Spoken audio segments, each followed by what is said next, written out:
Hello everybody, good morning and welcome to the United Stand. This is your latest Manchester United news as we discuss Erik ten Hag and his demand that the rot is stopped within the Manchester United dressing room. We had stories over the last couple of days of, well, effectively, not necessarily positive around Manchester United and what Ten Hag is trying to build.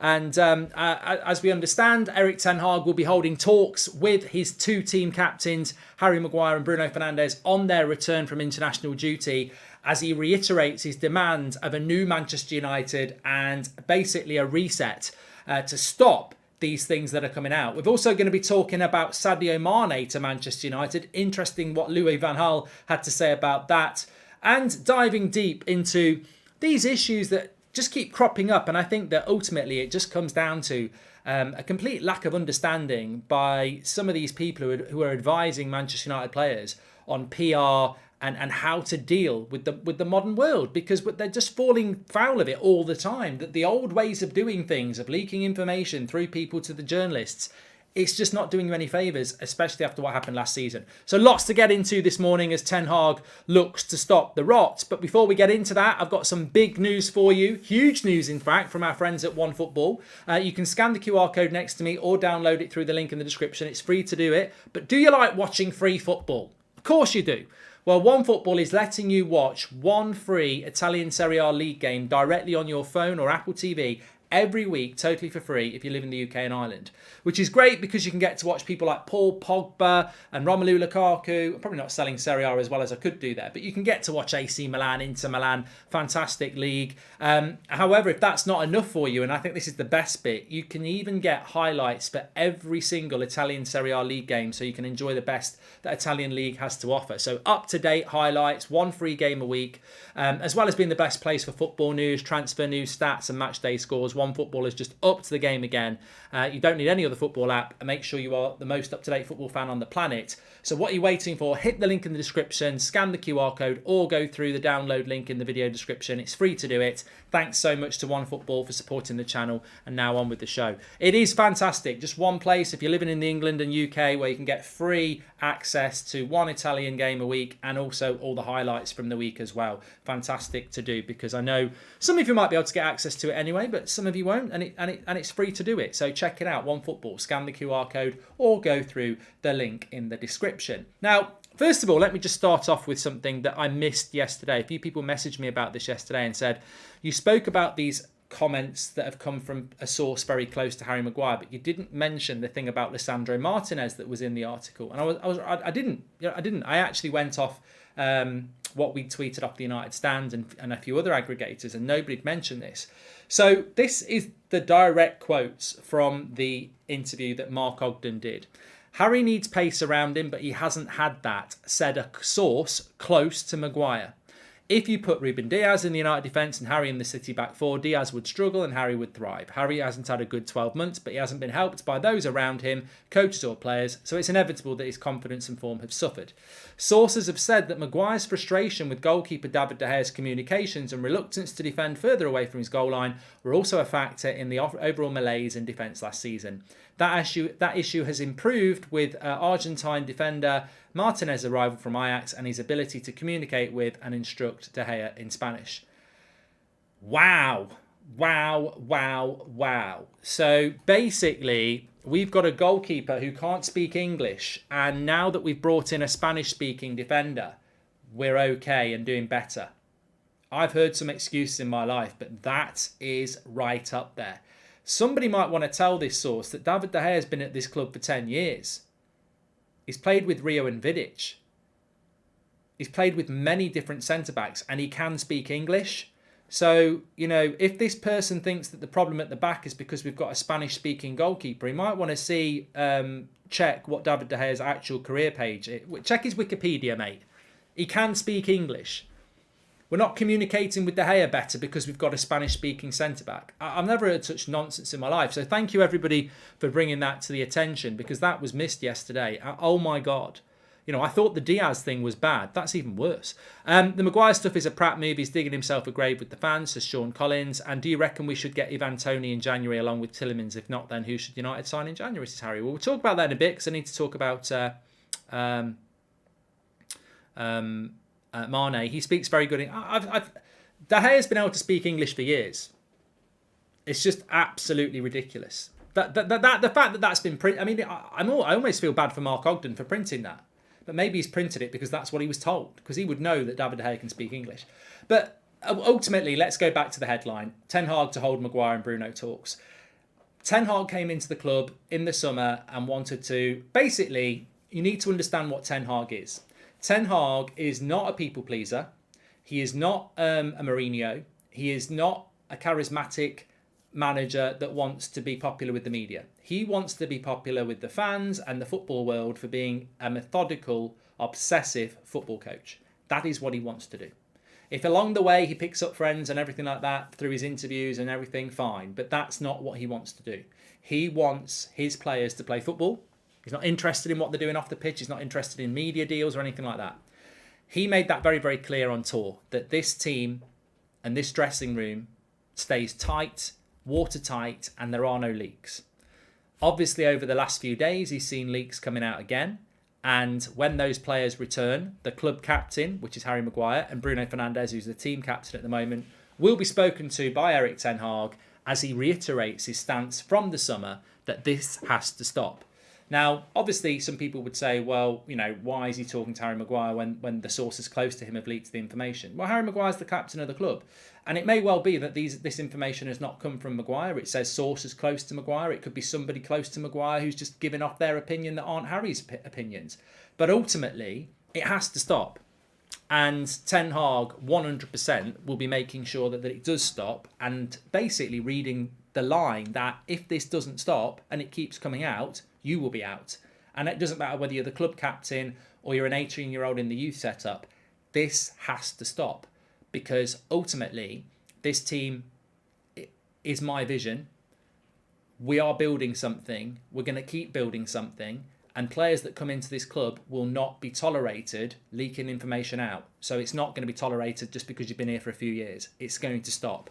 And that will be given to the captains. It'll probably say it's the whole squad, but it will be down to the captains to go and sort that out. So, look, it's already happening, but it will be reiterated. As we mentioned last night, there wasn't general happiness about what had been said the day before. They won't be happy about what's happened there. It's undermining to what Manchester United are trying to achieve. Traditionally, it's very difficult to stop because many journalists close to Manchester United will have relationships with players and agents and family members of players. And, you know, you can't... I mean, I suppose the way I would say this is, imagine a scenario where Harry Maguire has not said any of those things. Hasn't said any of them, right? And somebody close to him has leaked that to the press. Absolute stupidity, but very causes problems for Maguire, causes problems for Man United fans, causes problems for Ten Hag. Basically just causes problems at a time when we've just won 4 Premier League games in a row. But that is not Ten Hag's problem to solve. He doesn't have to go and speak to that family member, that friend, that agent and say stop doing it. He can't do that. Basically, what you do is you say to that player, and in this instance, it could be Harry Maguire, it could be whoever else, and you say to Maguire, right, at the end of the day, one, you're the captain, and I want you to tell everybody else in the dressing room this anyway, as the leader of the dressing room, but two, that source is saying they're close to you. You need to go and sort that out. I can't sort that out. They're not in my dressing room. That's a source close to you. That could be somebody in your house, your family, your friendship group, your agency. That is for you to solve. You solve it, because on the next international break or next week, I don't want to see another article from Mark Ogden with Harry Maguire sources slating my team. These are my players. I picked this team. If you want to go in on my goalkeeper, you're going in on me. If you want to go in on the defence, you're going in on me. It doesn't happen, Harry. I'm not blaming you for it. It might be nothing to do with you, but it's your circle. You sort that out. You're a footballer. You're the star of the team. You're the reason they're putting the information out there. If I'd say to Maguire, that story doesn't get written if it's just a source. It gets written because it's a source close to you. They're using your name and it's causing you issues, me issues, the fan base issues. Stop it. And Bruno, that goes for you. And you two, you go and tell the rest of the dressing room that, because I'm going to tell him the same thing as well. And that is where Ten Hag can make a big impact. puts pressure on the player. They've got to control it, and ultimately, it needs sorting out. And I'm very confident that Ten Hag will do it. As I said, we were hearing stuff yesterday that Ten Hag's not very happy about some of the stuff that's come out on the international break already, and I don't think he'll be happy with what came out yesterday. So there will be the meetings. Harry Maguire's the captain. Bruno Fernandes is a captain, and they will be utilised under Ten Hag's system to stop it. And it has to stop, because there are people out there. I mean, I know of a few examples at Manchester United and certainly outside Manchester United where people close to players, they love the status of being close to that player. It's like, Bruno's my mate and Bruno's really popular. Yeah. Is that the Athletic? Is that the Sun? Is that I'm really close to Bruno and this is what we're thinking. They become famous off that player. And it's sad because there are a lot of players out there that are good players, good lads, but have people around them that don't look after them in the right way. And Ten Hag, I think, is going to make big changes at Manchester United.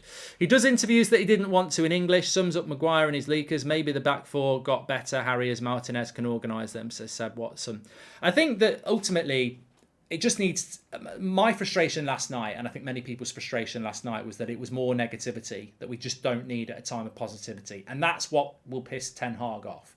So I can imagine these talks taking place mid next week when everybody's back, and it'll be reiterated to players individually, as it was in the summer, that, in some ways it would be better if Maguire had done an interview with England and said, if I'd gone to Man City, I think it'd be, whatever nonsense that was said yesterday. If Maguire had said that, you could deal with that easier, because you just say, don't do that, Harry, or don't do that, Bruno, or whoever. But when it's people within your circle leaking information out, that's a problem for the player, because Ten Hag can't control that. He can only say to the player, you need to go and sort it. And this has been going on at United for so long. This is not Ten Hag's problem. It's a problem for him to solve, and he knew it when he came into the club. The leaks that we had last year and the year before that and the year before that, they were there. And it's going to take time to stop them, because if you think about all the leaks last year, it may not have been a Man United player directly. It might have been their agent. It might have been a family member. It might have been a friend. Are those people just going to stop? They've still got the WhatsApp message. It's going to take a little bit of time, but I believe it will happen. And I think if these players cannot stop these people putting information out, they will find themselves out of the club. Because ultimately, when you think about it, and let's use Luke Shaw and Victor Lindelof and Harry Maguire here, they're not being scapegoated. They're not being treated badly. They're not being booted out of the team. They all started. I mean, Lindelof didn't, to be fair, but Luke Shaw and Harry Maguire started the season as first choice centre-back and left-back.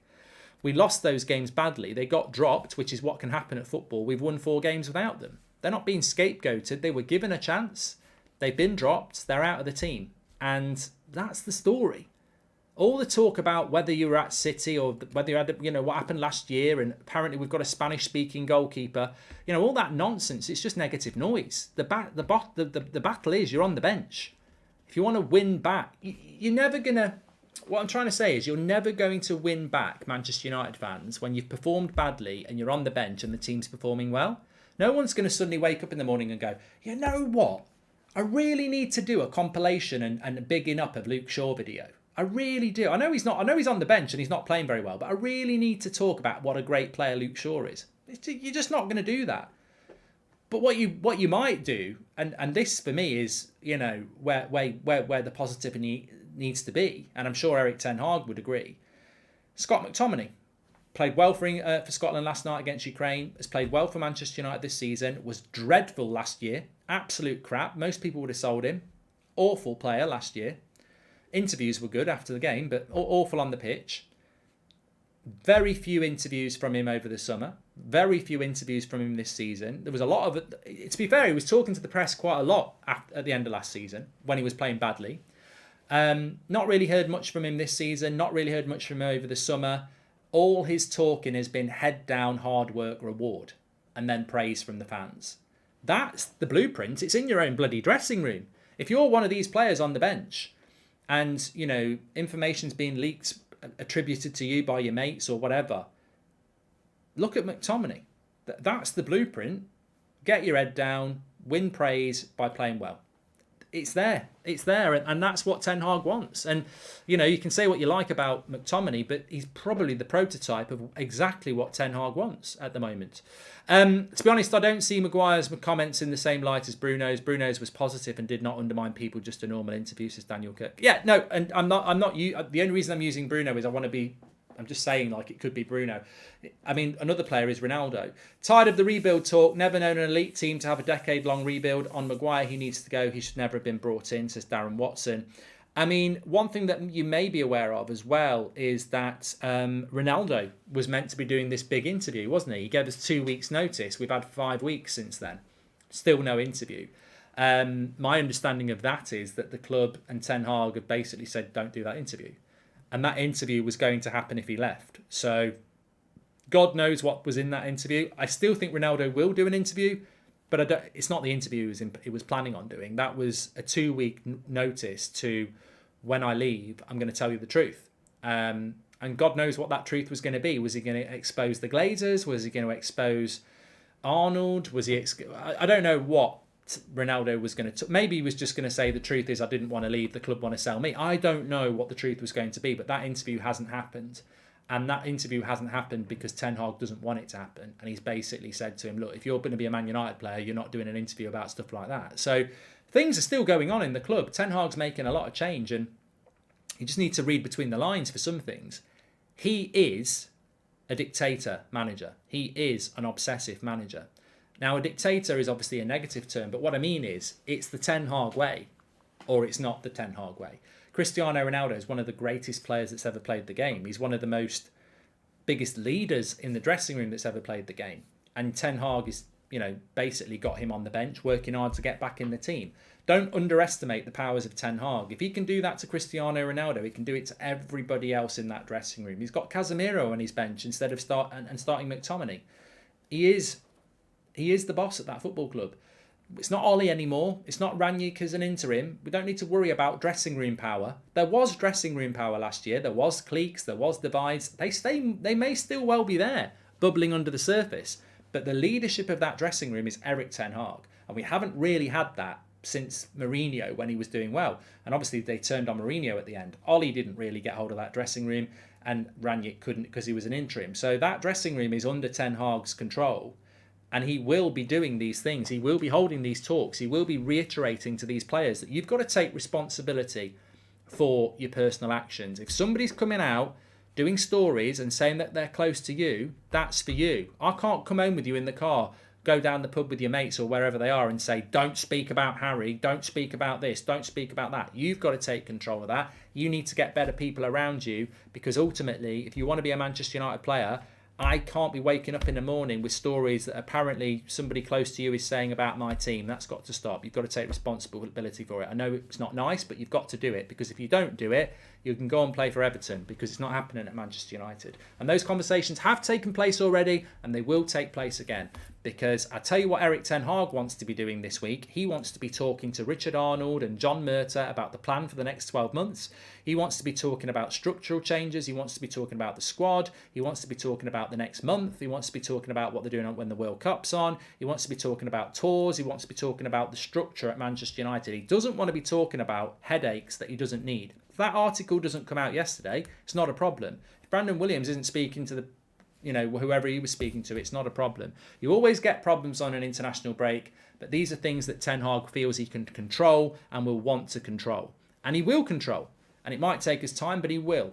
United players need to realise that you're not in control of that dressing room anymore. And if you're not happy about something, you can't feed it out to somebody to do it for you. It will still come back to you. And look, I've said this many times before. Morning, Mark. The only thing that the club needs to do is strip him of the captaincy. But you know what? In a hypothetical way, or a real way, what if, you're a professional footballer for Manchester United, you wake up tomorrow and a source close to you is saying that the keeper's crap, the defence is crap, and the coaching's crap. Have you said that? No. Has somebody close to you said it? Yes. Is it their opinion? Yes. But you get the shit for it. This needs to stop.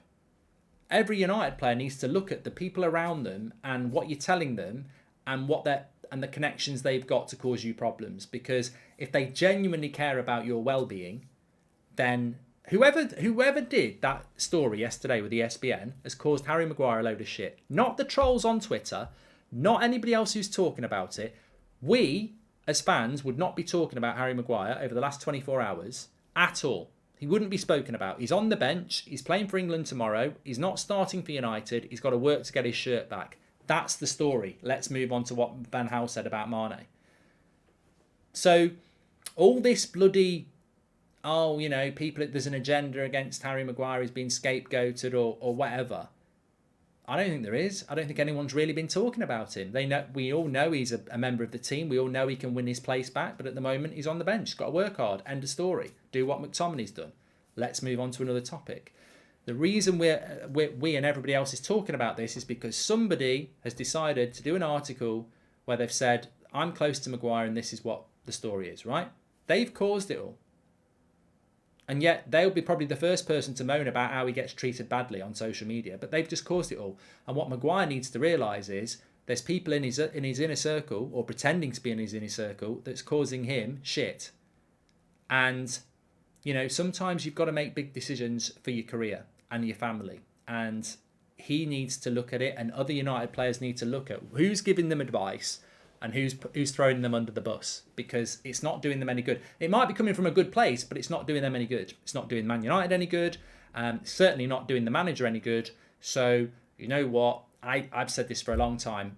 Manchester United, the way some of those players handle PR belongs 20 years ago. They're using principles from 20 years ago. There are ways that you can interact and do better, and we don't do it. I mean, so much of it's based on relationships as well. I know such and such, I know such and such. Look at what happened last season with Scholes and Lingard. Was it Scholes had said that Lingard had said that the dressing room's a mess?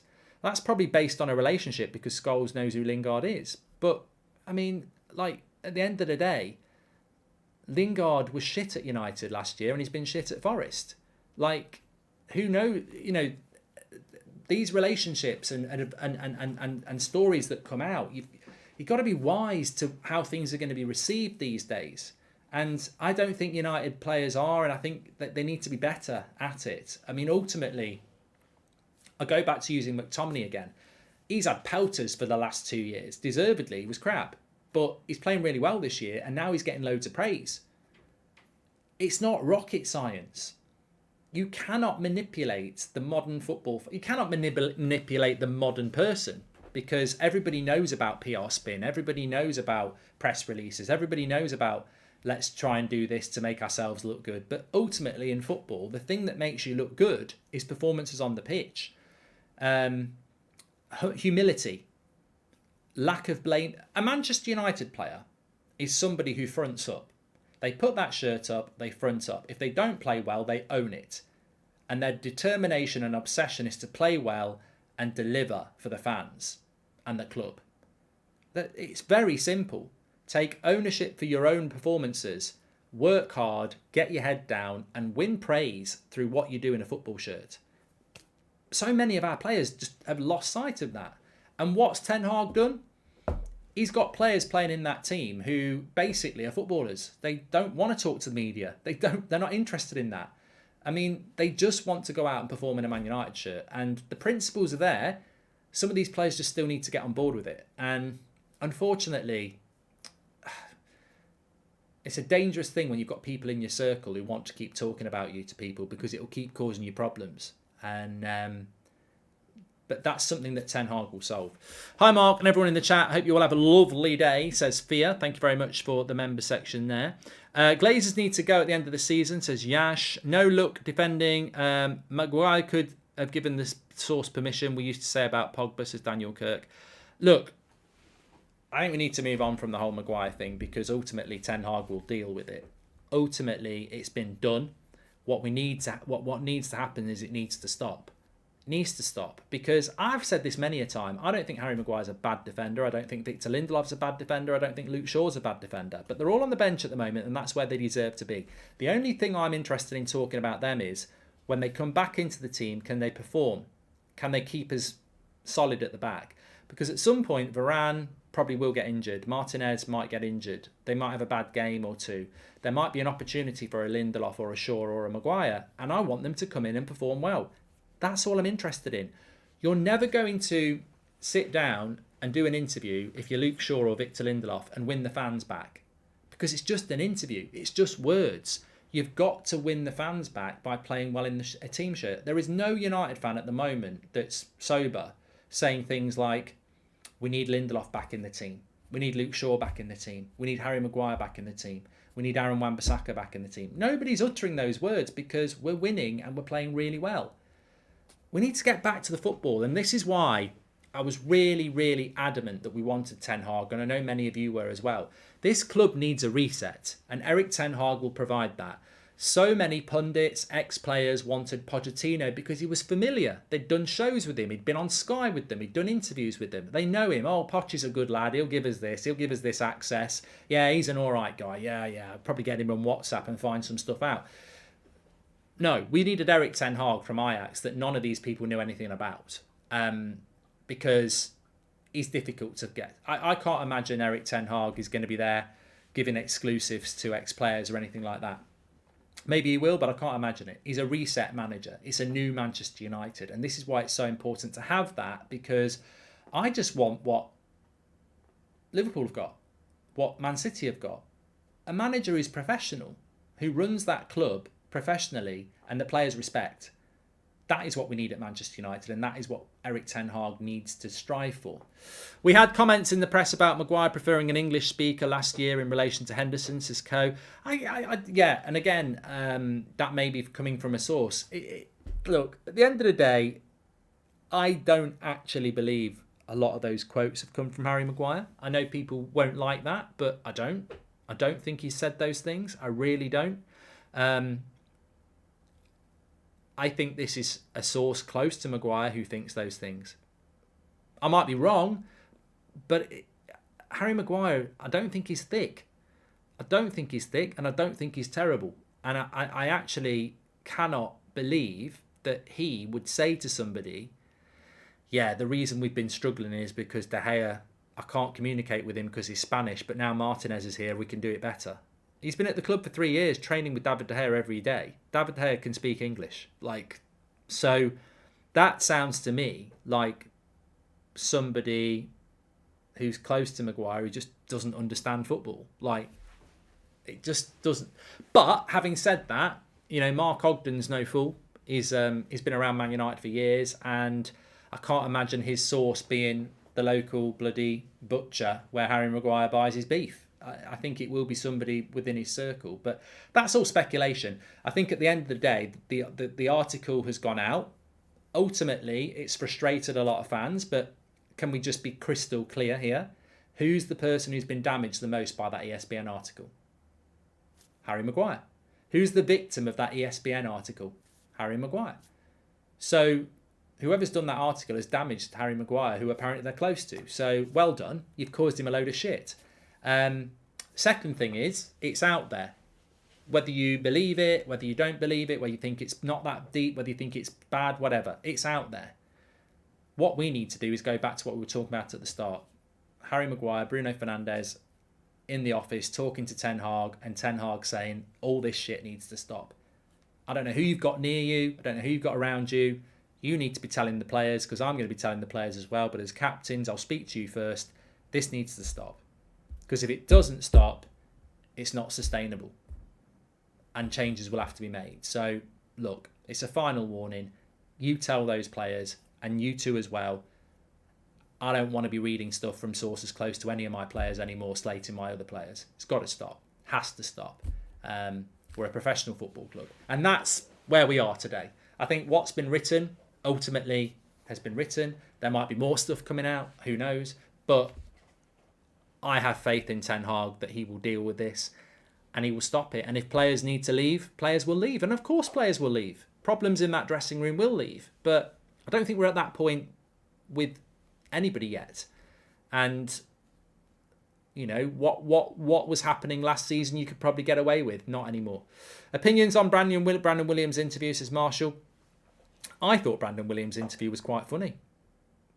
You know, I thought it was quite a funny interview. I thought it was contradictory.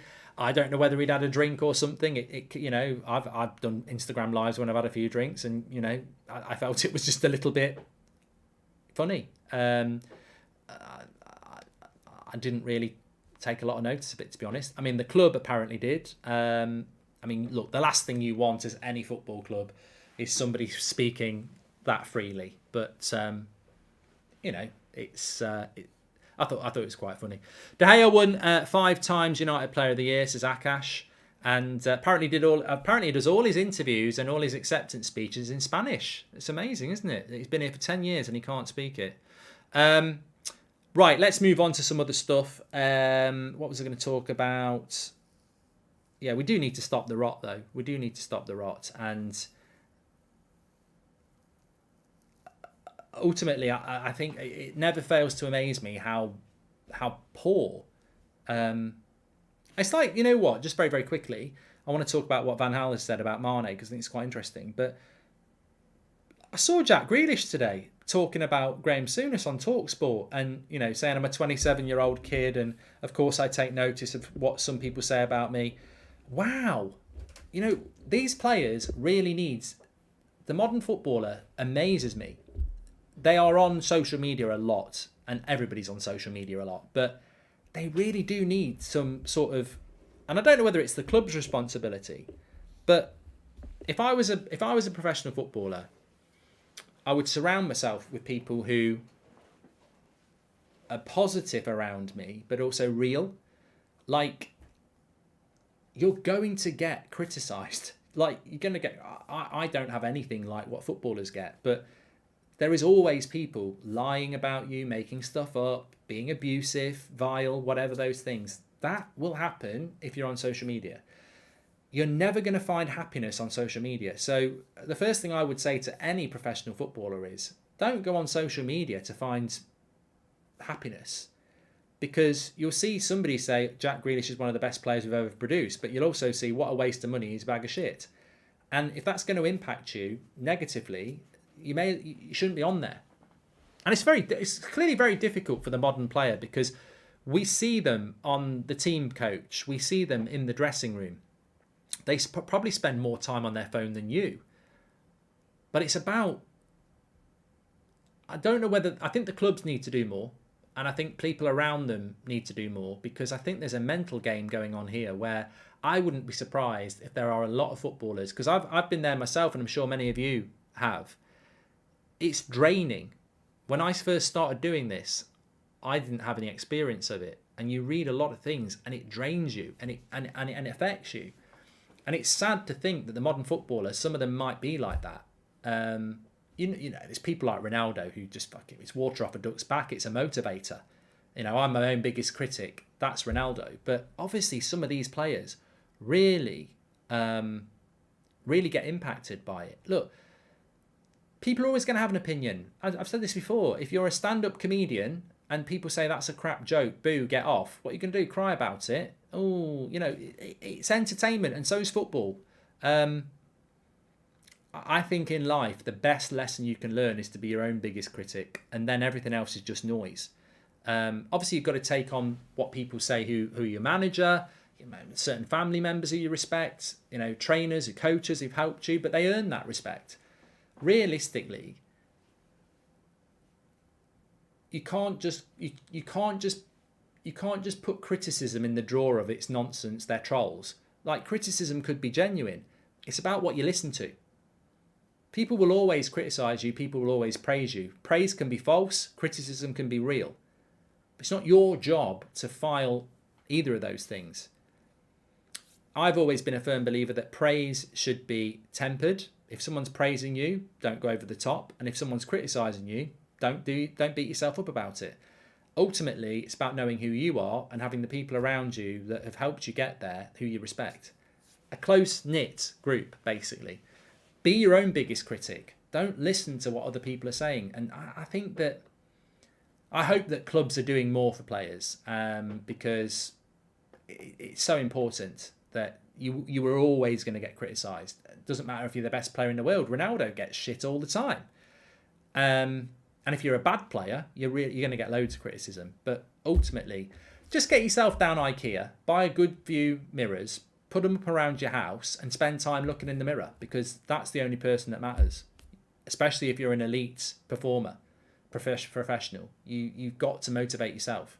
If you're a salesperson, you don't go on Twitter for someone to say you're going to get 10 sales today. You've got to look in the mirror. And yeah, I hope that, and I do believe that Ten Hag will be doing a lot of work on this. You should be a player manager in the Sidemen charity match. Would be great to see you play, says the gaming. I'm not fit enough at the moment, mate. I would be. I'd pull a hamstring in about 2 seconds.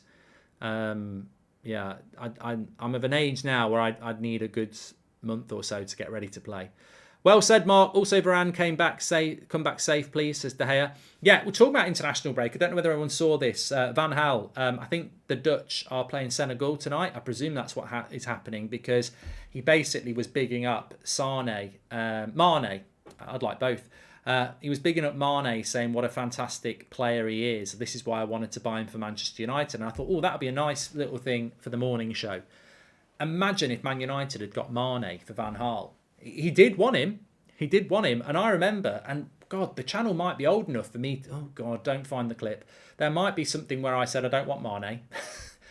And I think there was a few people at the time that thought that. But God, look at what Mane did at Liverpool, and Van Gaal wanted Mane. So, look, there is an alternative universe where Van Gaal was successful and Manchester United won a Premier League, by the way. I'm sure many of you are not that young that you can remember Van Gaal as manager of Manchester United. And I wanted Van Gaal gone 6 months before we sacked him. I knew it was over and he needed to be sacked. But there was a time where Van Gaal could have been a success at United. And he was yet another manager who didn't actually get the players that he wanted. But it's interesting.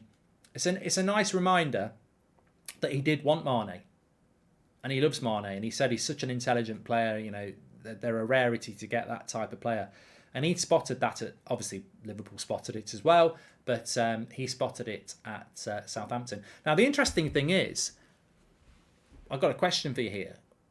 Did Klopp sign Mane, or was he already there? I've got a suspicion he might have already been there. I'm trying to think. Be close. I think Southampton might. Liverpool might have bought Mane before Klopp was there.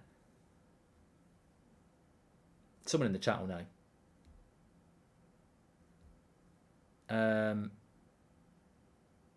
But yeah, look, it's interesting. I think United's last 10 years are littered with mistakes, aren't they? But no, Klopp did sign him, so there you go. But the interesting thing is, my point was going to be there. Thanks everyone in the chat. Klopp did sign him. Was Klopp the catalyst for Liverpool? Yes. Well, did Liverpool have some things in place before Klopp went there? I don't know. But yeah, Van Gaal wanted Mane, and he did. I remember it at the time. But he's come out and said it yesterday that this is why he wanted him at Manchester United. Very clever point by Van Gaal as well. Mourinho does it sometimes as well. It's just a reminder that yes, I got the sack at Manchester United, but I also got the sack because of incompetence at Manchester United as well. So there we go. Why are you avoiding the Kunde question? Because it's the United stand, mate. I'm not on TalkSport, and I don't actually know what you're talking about because I don't listen to TalkSport that often. I commented on an Egbonglahor thing this morning, but yeah, I don't avoid any question. I don't know what you're actually talking about. So yeah, we're talking about Manchester United. I can talk to you about what Gabby Egbonglahor said. He said that Harry Maguire's been scapegoated, and I replied and said he hasn't been scapegoated. He's been dropped and we've won 4 games without him. He's just got to work his way back into the team. So, that's and again, and can I just say again as well, I think it's really important that these things get said. Whoever leaked the story to the ESPN yesterday may be close to Maguire, but they fucked him. Like they've absolutely fucked him. They've caused him a load of shit. And I hope Harry realises that. Because for all the shit he's getting at the moment, it's because of that person putting that nonsense out there. And the second thing is, Gabby Bonglahor coming out with saying Maguire's been scapegoated, that causes shit for Maguire as well. And the most important thing is, Maguire hasn't said it. Gabby Bonglahor said that. This source has said it, but it causes him shit. And it's a difficult challenge for him to solve. And I personally think if I was advising Harry Maguire, which I'd be happy to do, you wouldn't want me to, I'd say, look, at the end of the day, Harry, let's do an interview. Let's be honest and open and humble. Let's just say, look, it's not been the best year at Man United. I've got to take responsibility for that, but I'm dedicated and determined to work hard and win back the United fans who I respect. And ultimately, I just want to play for Manchester United and win for Manchester United, and that's my sole focus. Everything else is just noise. You know, a little bit of humility and, you know, honesty, because one thing I've always said about Maguire, which has come out of his mouth, is he never takes responsibility, or very rarely does. It's always with missed chances, this, that and the other. And I think as a Man United captain especially, you've got to own up. You've got to stand up and take it. And I think that that's an easy win straight away for somebody like Maguire, is that when people think about Maguire, they think about blame shifting. There's always an excuse, whether it's from him or whatever. And I think that there are easy wins. And most of it just comes down to, you know, good advice. Good advice. That's what it is. How to appeal to the modern football fan. It mentioned with Van Gaal he wanted Mane, Pedro, Ramos. Well, he definitely wanted Muller, Ray. If Woodward was terrible, he would have won the title. So that on the club, says Ray. Yeah, look, he's always been very often honest about that. I meant Woodward wasn't terrible, says Ray Carl Brown Amore. Okay, look, we have talking about, hopefully we're going to get this video up with Ben Foster at 2 o'clock, which is really good because it's talking about the international break. And we spoke about Harry Maguire a little bit in that, spoke about Ronaldo, spoke about what the players like Rashford will be doing as well on the international break. So it's a really good video, and hopefully we'll get that up for you at 2 o'clock. Thanks everyone for watching. We need Mark versus Simon Jordan. He'll never do it. We need Mark and Gary Neville. We need Mark and Jamie Carragher. We need Mark and Simon Jordan. You know, these things would be fantastic. I think people would really enjoy it, but they don't want it. They don't want it. They don't want to do it. I don't know why, but look, it's their choice. Respect. It's up to them. Thanks everyone for watching. Take care. Have a good day. Back at 2 o'clock, 8 o'clock show tonight. And yeah. I'm doing my tactics for Sidemen this afternoon. No, I'm not joking. I'll speak to you all in a bit. Take care. Don't forget to download the OneFootball app. It's free to download. You can get all your Serie A highlights and one free Serie A game streamed on there for UK and Ireland. Download it or scan the QR code. It's free.